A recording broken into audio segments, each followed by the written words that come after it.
Hi, and thank you for having a look at our system. Today we will go through our GetJob PMS system, and we will also go through the booking form that we have. What you see here is actually the booking form, and the booking form is just a web application that can be embedded into any kind of websites. So how does it work? Well, the first thing the guests do is to do check-in and check-out date. So let's say that the guest wants to check in on Wednesday and check out on Saturday. And then you can select how many rooms you want to have. So let's say we have 3 adults, but we only need 2 rooms. Once you hit search now, the system will automatically detect which kind of setup you need. So the economy double room has been configured to accommodate 2 guests, and the single room is only guests.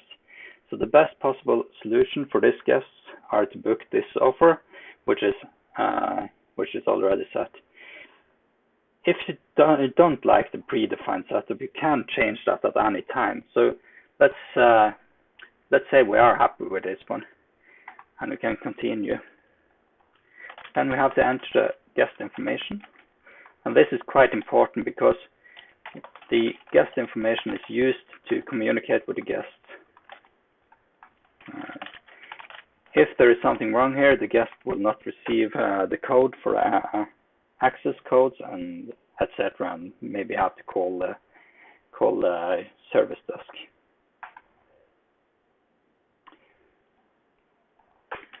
Street address.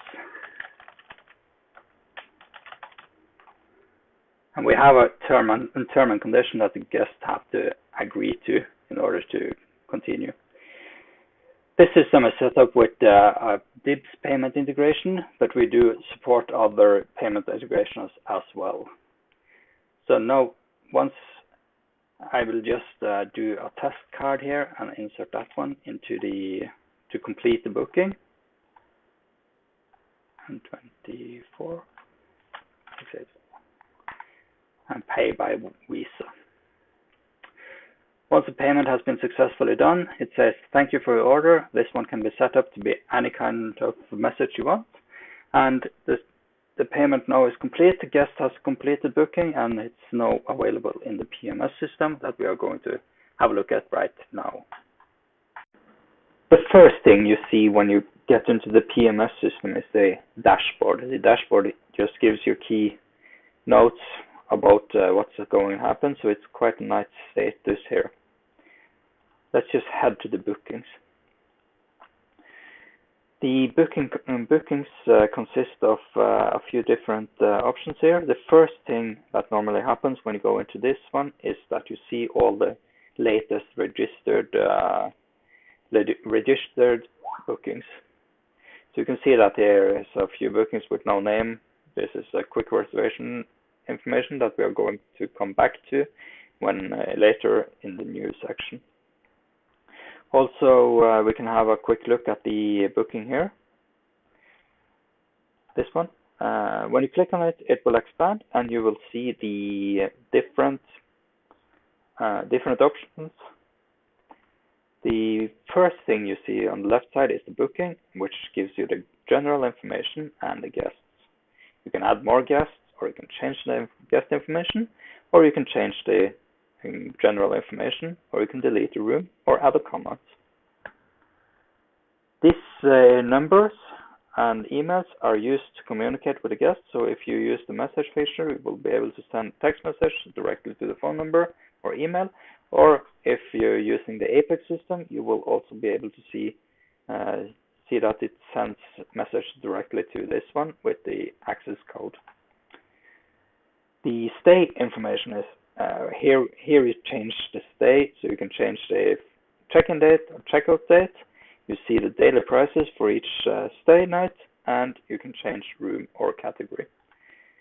If you click on the change room and the category, you see that it's grouped by each category, and you can select which room they want to live in. If there is a brush on it, it means that this room has been cleaned and is ready to be used, and it's also green, so you can select that. If it's gray, it will not be available because someone else is occupying that room.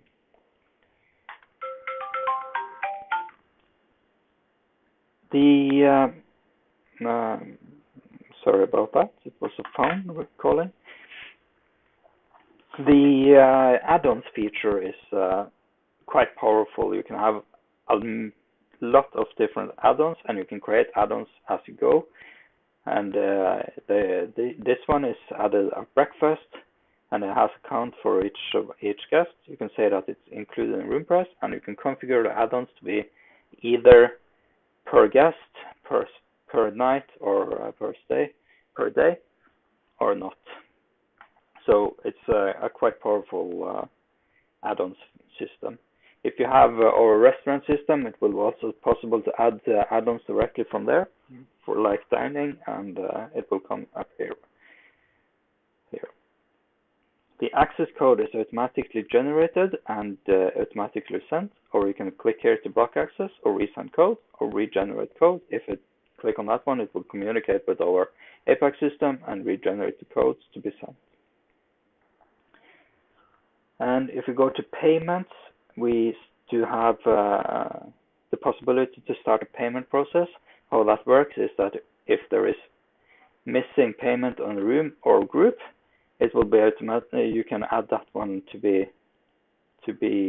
paid for, and you can just select how much you want to create, and you can do this process over and over again in order to make splitted payments and stuff like that. So let's say that we want to create an invoice, and we add it to this booking.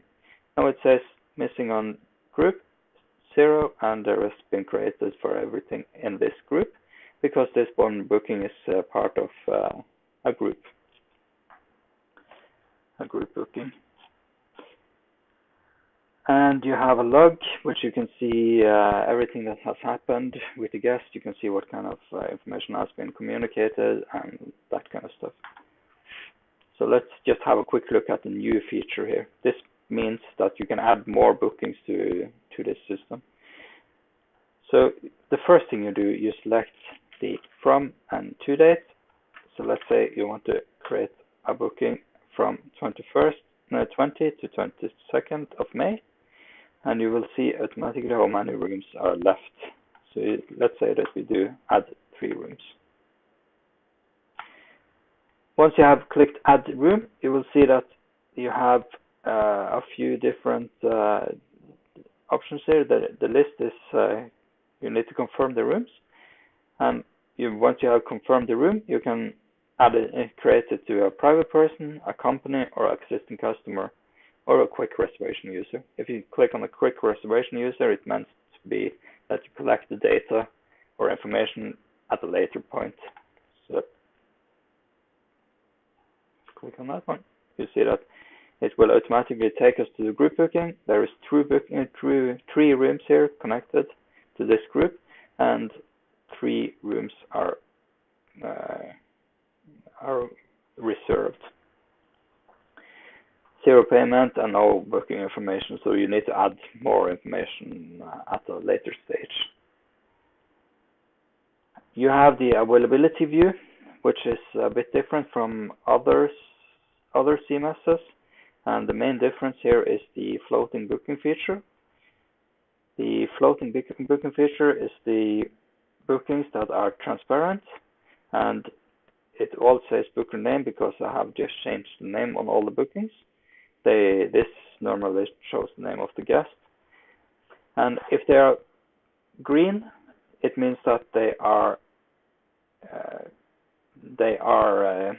simply assigned to that room, so it will not be changed, and this room is occupied by that one. The reason why this is quite important is because if you say that this guest wants to extend 1 day, you would normally have to go in and move the booking for this one to this room, move it from 203 to 202 in order to make space for this one. To this one, go to stay and extend the stay with 1 day. Let's say we want to change it to 24th. And if we change the date and save the changes, it will automatically move the booking that was supposed to be there. It has probably been moved to this one, and the bookings will always float within this category, so it will not automatically float over to another category. So it's a nice feature, and it's very important to make the booking more or less automated, and that's it. The prices feature here is quite simple to use. You select a date you want to change, you want to operate with the prices. So let's say that you want to change all the prices from 1st of June to 6th of June. If you set date range, you will see that, oh, I have to change, sorry about that. 6th of June, change the set date range, and you see that the price matrix at the bottom here is updated. Step 2 is actually to just select which room you want to have. So let's say you want to update suite for all days to 900, and you can verify that all the days here are correct. If there is not set a date on each day or left off blank, the default price will be used, and you can save the prices. At the bottom here we have discount codes, which you can add, and you can provide those discount codes to your guests, and they can get the discount during the booking process. In the cleaning, you have a cleaning overview here, so you can see what kind of rooms has been cleaned or not. And you have CRM, which is a tool where you can create customers and customer accounts, and you can add different price plans for customer accounts, or you can add discount codes to them, so when they log in, they get the correct prices. We also have settings here, which has a lot of features. You have lots of messages going to the customers, and we communicate. They rely on digital communication with lots of customers for the system to automatically communicate with the guests. You can set up a set of different payment methods or restrictions and lock setups. There is lots of different. I will not go into details for all the settings at the moment. So that's a quick introduction to our system. We have quite a lot of extra reports and a few different options, but this will just be a quick introduction. So thank you.